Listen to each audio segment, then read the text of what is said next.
lives, the bodies, the families, the communities, destabilizes, immoralizes so many individuals to live in inhumane treatment, like Rikers Island, which is dirty, and people are being denied mental health treatment, and people are living in cells in one building, and their mothers languishing in another building.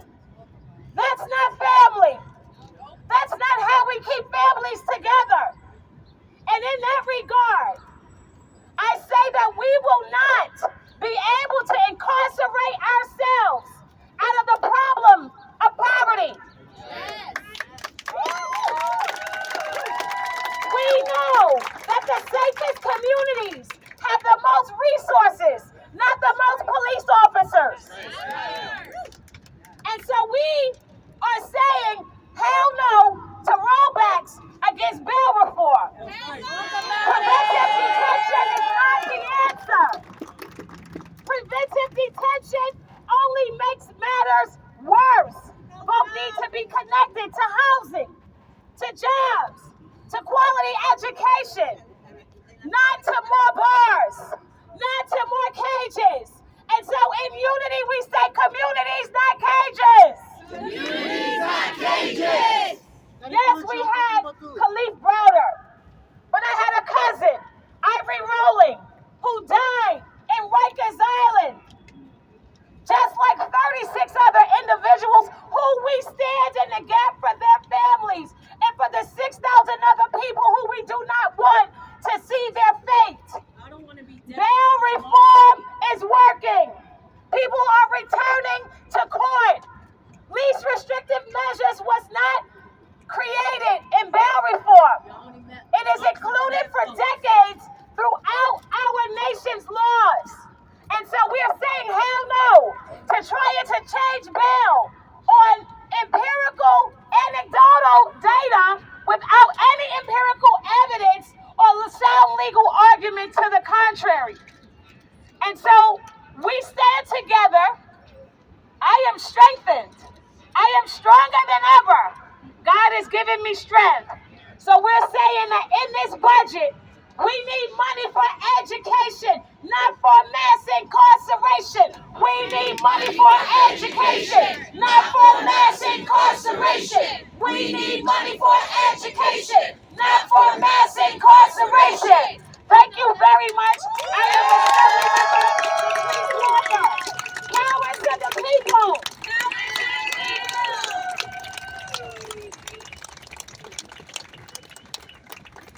The best thing about emceeing when Latrice Walker speaks is you don't have to say anything after she speaks, right, y'all? Okay. Next up is hot. I'm not going to say much. Comrade Jabari Brisport.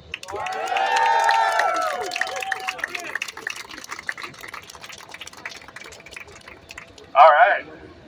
Good afternoon, everybody. Good afternoon. I am State Senator Jabari Brisport from Brooklyn.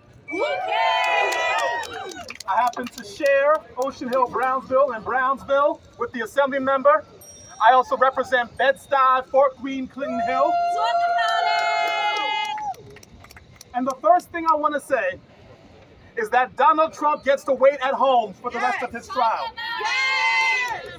Donald Trump gets to wait at home for the rest of his trial.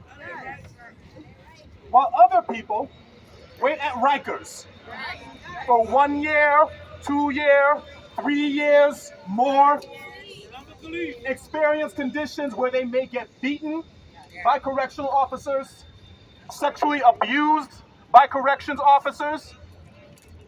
And with this budget, which was due on April 1st, April 13th now, it's really between two camps. The people who want to undo people's civil rights and the people who want to protect them. That's right. On one side, you have the New York Post, Republicans, and Governor Kathy Hochul. And on the other side, you have we the people of New York.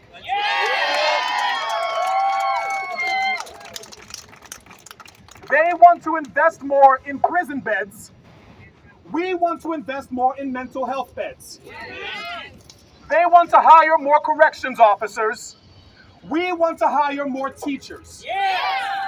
They want to lock more people up. We want to lift more people up. They are counting on you to get tired. They are counting on you to give up. They are counting on you to stop fighting. And we cannot do any of those. We have to stay vigilant. It does not matter how long this budget takes. We are standing in solidarity with all the people of New York who deserve their civil rights. Every single one of them. We are standing with our communities and saying, no, you will not take our rights from us. You will not lock us up. You will not undo bail reform. We want to invest in our communities and lift them up. Thank you. Thank you.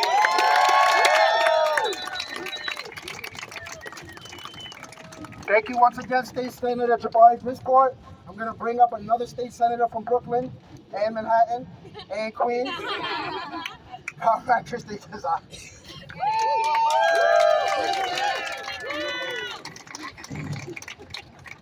How are we feeling today? We feeling good? Yeah! All right.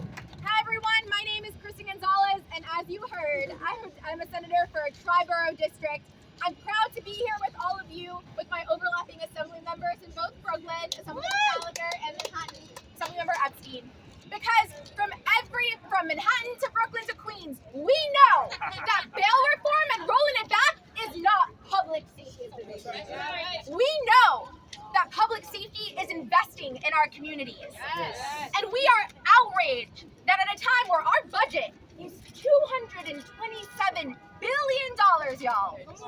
The conversation is about whether we will lock more black and brown working class New Yorkers up instead of give us the things we need to thrive. That ain't right. That includes shelter people too. Absolutely, absolutely. Gotcha system for shelter people.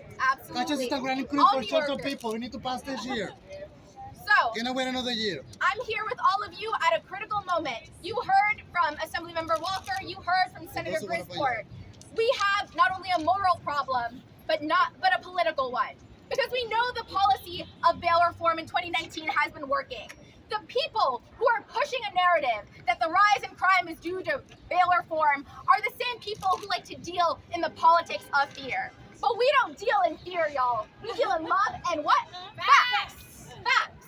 And the facts are that since bail reform has been passed, not only have tens of thousands of New Yorkers benefited from it, but we've seen an increase in return to court. We've seen an increase in people able to keep their jobs and stabilizing our communities. Right. And it's also true and deeply tragic and unacceptable that we've also seen an increase in deaths on Rikers, 19 people last year. Hey, right. So don't tell us, don't tell me, don't tell all New Yorkers that the way forward is to continue destabilizing our communities, underfunding them, and rolling back bail reform. Because that's not it, Governor Hochul. That's not it. And so today, as you wait for a late budget, I want to remind all of you that we are on the right side of history. That we are and have successfully and will continue to successfully take on some of the most well-funded interests in the country. And that we will continue to fight and win for our communities, are the investments we need, but say no to any rollbacks to bail reform. So what do we want? Justice. And we're not going back. So thank y'all so much for having us.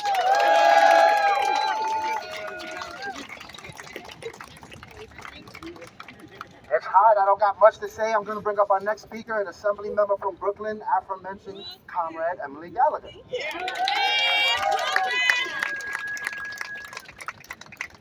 All right, everyone. I am Emily Gallagher. I am the assembly member from Greenpoint and Williamsburg in Brooklyn.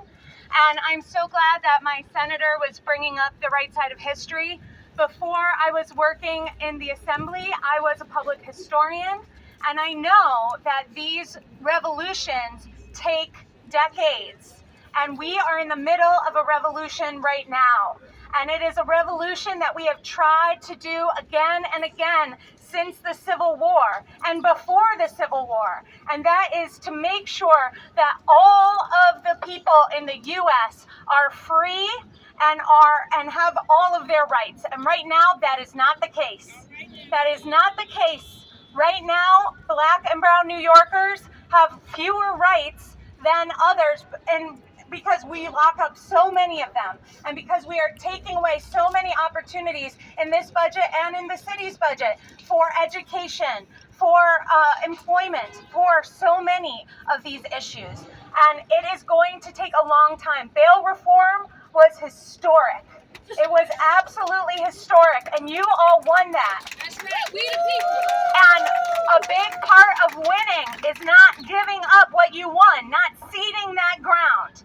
And the minute we give up on bail reform, we are giving up on human rights. That's a fact. And I am here to say that I am standing with you now and forever for bail reform and for the end of mass incarceration. This has been a tool since we got rid of slavery, in quotes, to continue slavery, to continue not paying people for work, to continue controlling people's bodies, to continue controlling where people can and can't live.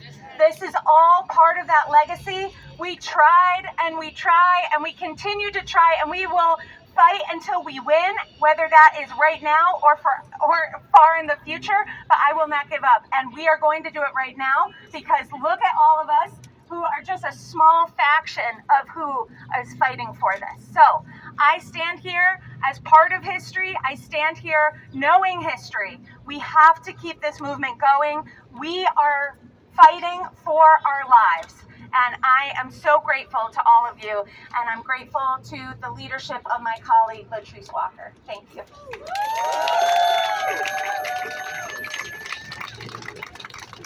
Mass incarceration is the new Jim Crow. Emily Gallagher is 100% correct. I'm going to keep this moving on and bring out another Assembly member from Brooklyn, Monique Channel.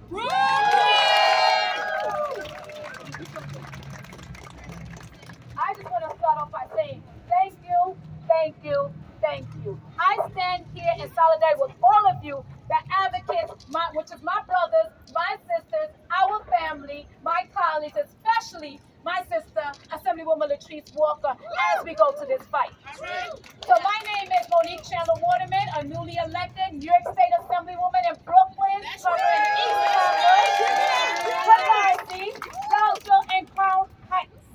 So I want to open by asking, why does the governor want to take away the gains we made in the justice system that unfairly cages Black and brown people? We are here today because we can't allow that. We cannot allow the governor to backtrack on bail reform. And I think a lot of people have this twisted. Not a lot of people, she has it twisted. And her followers.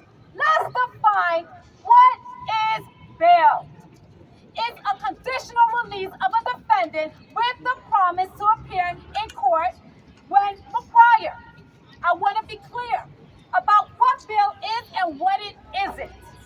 Bail allows a person to remain free while awaiting trial for an alleged crime, which means something they are accused of, not convicted of. That's right. What bail does not mean is you go free and you're not held accountable. What bail does mean, I'm going to let you know, I'm shaking because I'm angry. I'm upset while I'm here. That's why I'm in this paper. Make sure I stay on task. I'm telling you about a whole bunch of other stuff. What bail does mean is someone with a job can continue working until they hear it. It means someone seeking a job continue looking for employment until they hear it. Bail means someone like Kalief Browder, which my colleague here, right here, soon to be colleague, right, talked about, who's accused of stealing a backpack and suffering solitary confinement in Rikers for 700 days without a child before taking his life. And we must say his name,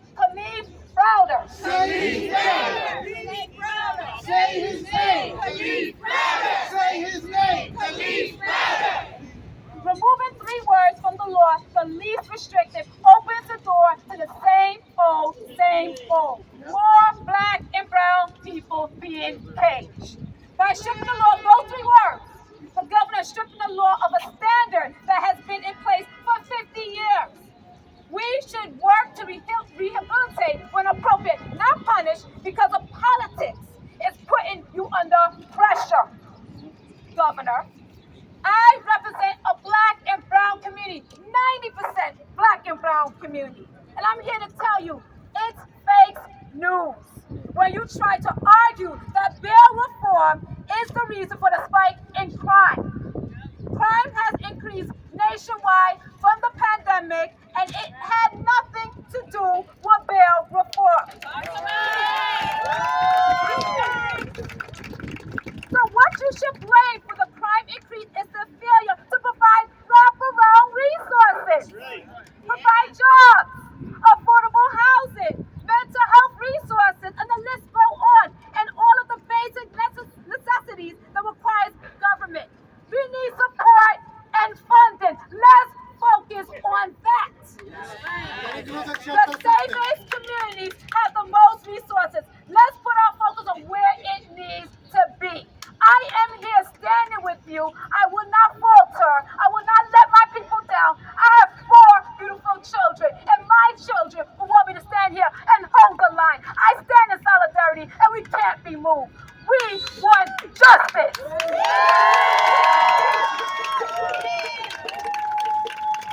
Nah, keep giving it up. Keep giving it up for her. We've heard a lot of representation from Brooklyn today, right? But we are in beautiful Foley Square, Manhattan. We have an assembly member from Manhattan. I think he should come and give his opinion on what's going on, right? Everybody give some noise up for Assembly Member Harvey.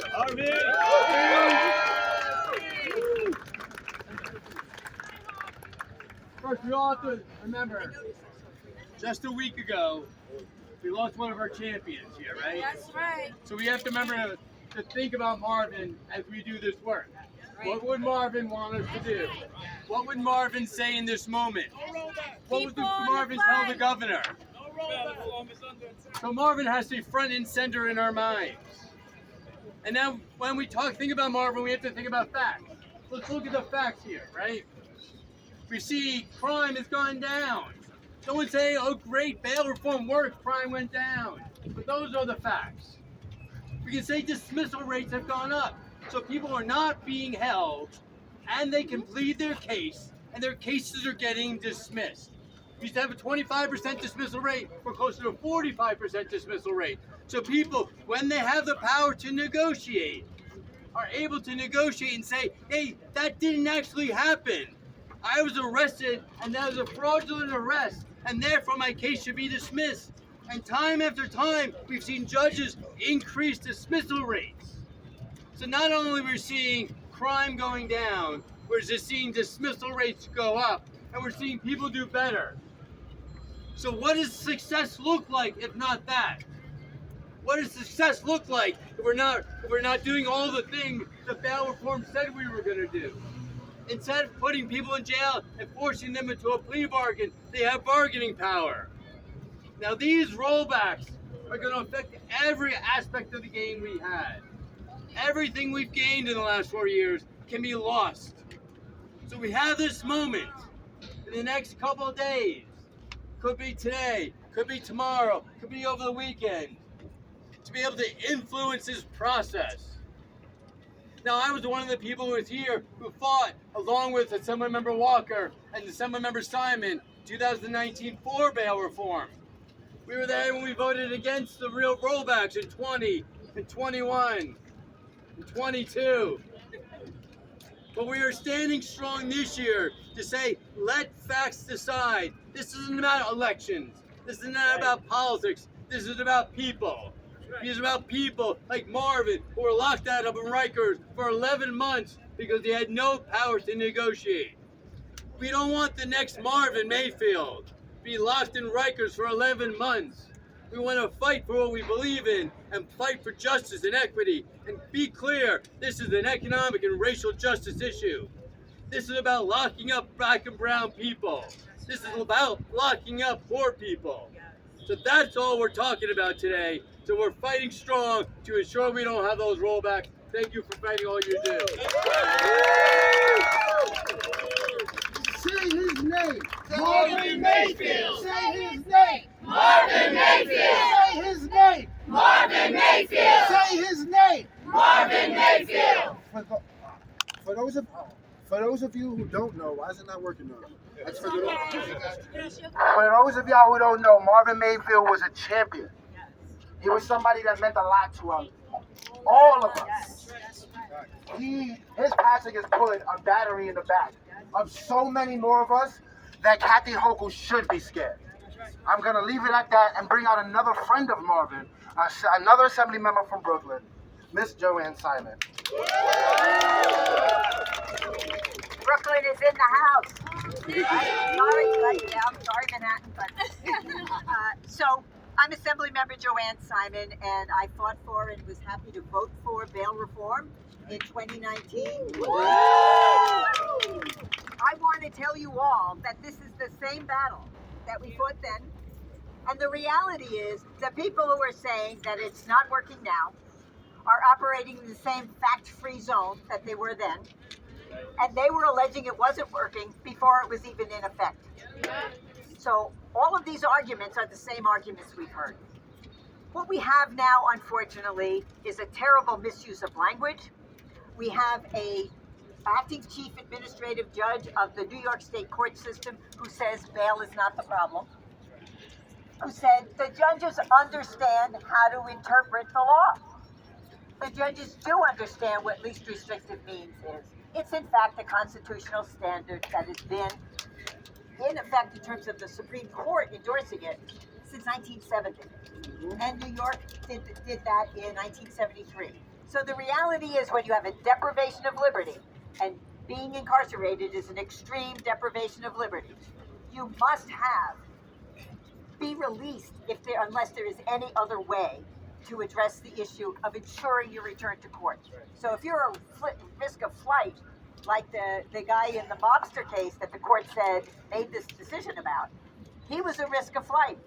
He had the money and the ability. He was a mobster. He had the ability to flee, right? Most people do not have that ability. So what we did in bail reform is working. It has reduced crime. Crime did not go up in California and in the middle of this country because of our bail reform laws. Just the other day, California closed a Whole Foods in San Francisco because of repeat offenders stealing food and other products from the Whole Foods. That was not because of our bail laws, right? So let us also have a little lesson. I'm sorry, I thank you for your attention. I used to teach law school. And that is the word recidivism is being used by other people, including very senior people in the city. Homelessness. And recidivism does not mean a repeat offender who goes to the Duane Reade and takes toothpaste 3 times a week.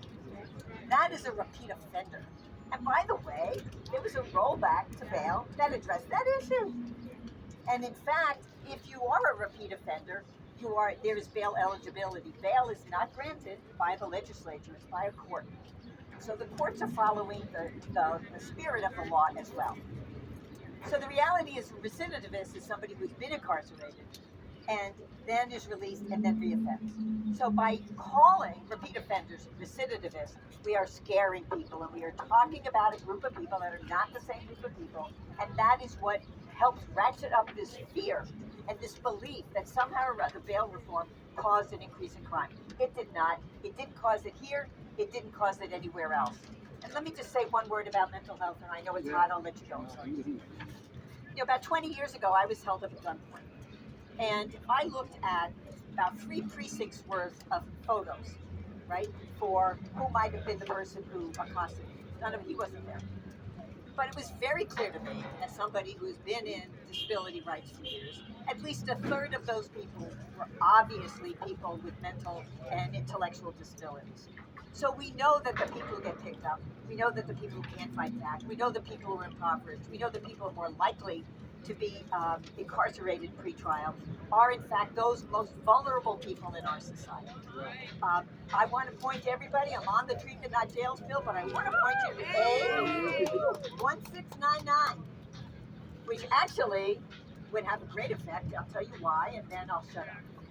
And that is what they do now. Every judge can ask for a psych eval, order a psych eval. So they give the person a voucher and say, here, this is the person with serious mental illness that we're wondering whether they're competent. We give them a voucher and say, here, make an appointment. You do not need to be a mental health expert to realize that person's not going to call that number and make an appointment for 3 weeks hence for a psych eval. My bill would get them that evaluation right away, and the results of that would be communicated to the court in the setting of conditions of release.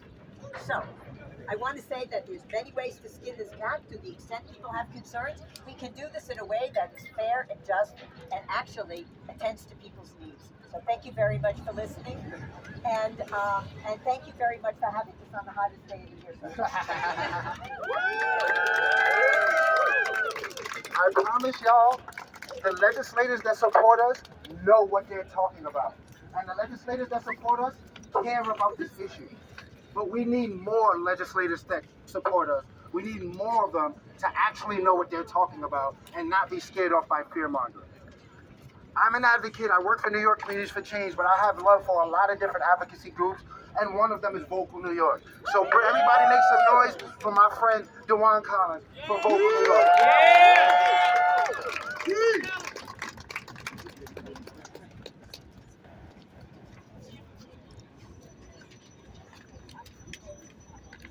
Okay, so good afternoon. My name is DeJuan Collins, the Vocal New York leader, and also the founder of the Isaiah Foundation for Family Reunification and the founder of Fresh Minds. I can only hear you. Speak louder. Just move the thing closer. Okay, hi. Can you hear me now? Yeah. Okay, cool. My name is DeJuan Collins. I am the founder of the Isaiah Foundation for Family Reunification and Fresh Minds, Fresh Lives Incorporated, which is a mentoring program for youth. So, since I've been able to be out through the grace of God, and that was only because when I was locked up in Rikers Island from September 2018 to January 2020, I was denied bail. But it wasn't until I was assaulted inside of Otis Bampton Correctional Center in an unprovoked attack by 2 wannabe gang members while I was using the bathroom. And as a result of that, I was assaulted, I received injuries, and I was able to get a lawsuit out of there.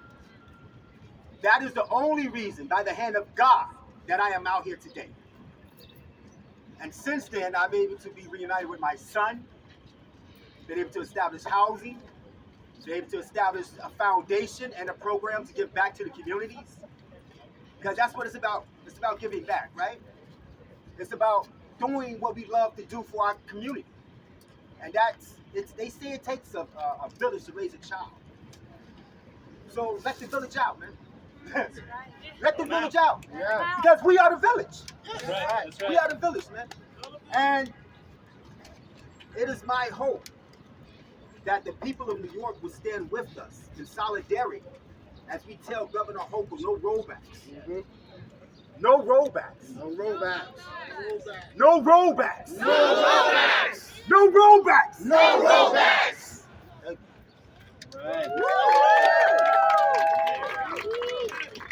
It's hot.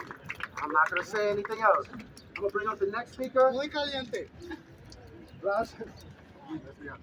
Blazo Cadu is the next speaker. Where's he at? Right here. Woo! There we go. Close right there. There we go.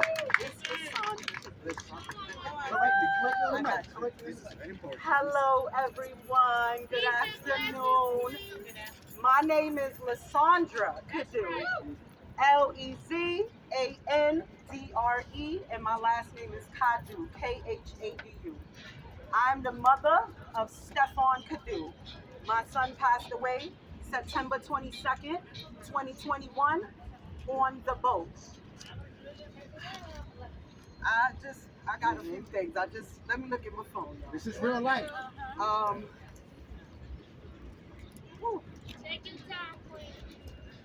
It's horrific that lawmakers have already sent so many people to the island to die. My son was one of those people that got sent there. My son was one of those people that died. My son died from an inhumane system that's designed to take away black and brown people from their communities and either keep them there forever or they die. My son died from meningitis. My 24-year-old son, who turned 24 September 11th, died 11 days after his birthday. Let's get that out in the open. And like they said, so many more people are being put there and left there to die. Most of them are black and brown people. Most of them are mothers like me, that I pray those 6,000 mothers or wives or whoever, family members, would never have to be where I'm at. I don't want to be here today. I didn't decide to be here today. It got put into my life because the system is designed to destroy a person like me. But like they said, Marvin Mayfield, when I met him here, the first campaign I did, Communities Not Cages, he put the battery in my back. He told me he want me to take my pain and my hurt and put it into a fight and use my words and my pain and continue to speak. And I ain't never stopped speaking. So let's get this out here. I'm never going to stop speaking. And again, I'm not only speaking for Stephon Kadu. I'm speaking for the rest of those families and the rest of those young men that lost their lives because of inhumane system. I'm speaking for the rest of those boys and men that I call my family that's still on that torture island. I'm speaking for them, and I'm going to continue speaking. So like I was saying, it's horrifying that lawmakers have already sent so many people to die at Torture Island, Rikers Island, the boat, and continue sending them there. Ooh. It's unbelievable that the governor, again, it's unbelievable that the governor wants to roll back. It's unbelievable to me as a mother that's grieving still to this day. Don't mind what y'all see. I put this on because I have to come out here strong. I'm just existing every second. And all these amazing people around me, they became my family. Because the most horrific time in my life, because I got a governor that she's going to try to make it her business to keep people in a place where people are dying. My son died from meningitis, but this governor keeps sending them there. Oh, I'm so mad, y'all. Excuse me, I'm so mad. Ooh. Governor, again, is helping. Oh, God, I'm sorry, guys. Don't apologize, you good. Ooh. No, I'm good. And like I said, it's unbelievable that the governor is helping the whole state budget. She's holding the whole state budget hostage, I'm sorry, guys. She's holding this whole state. She's holding it budget. She's holding the budget. She's holding it for hostage. She is basically condemning more people to these deadly jails. She's trying her best to send all these people back to this jail. It don't make sense to me. And it don't make sense to a lot of people. But people are scared to stand up for what's right. We're going to keep standing up for what's right. That's right. Again, oh man, I'm so mad, y'all. She's sending them back there to these deadly jails and others across the state. Jails don't make me safe. Jails she's trying to jail more people to these places. And to tell me, let me stop reading this. She's basically telling me that she wants to send these people back to jail to make me more safe. That's impossible. How you putting my son in jail made me more safe? My son died in jail. What about getting into this community like all these people said? My community, we don't got good housing. We don't got good health. On my way here, I just found out another person died. Another person in my neighborhood died. God only knows what they died for. Maybe they died of lack of health, which we know we don't have in our community. We don't have good education. We don't have good housing. We don't have good jobs, but you got the nerve to tell me to roll this back and send these people to jail is going to be more safer for all of us? Let's get right to the thing. This person does not care about someone that looks like me or him. And they coming into the communities, like she said, designing to take away everyone as a family. They taking away fathers from homes, so now these mothers are left to do two-parent jobs. Now these kids are left outside to the streets. We don't have any after-school programs. We don't have any community centers. Let me take my glasses off because I'm mad. We don't have nothing. What my kids grew up in 20, 25 years ago, we don't have no more. What we have is, if someone is going through a mental issue, don't take them to the hospital, send them to jail. That's not what we need. Like Marvin said, communities, not cages. Like they continue to say, treatment, not jail. Treatment, not jail. How many more people? Let's speak it.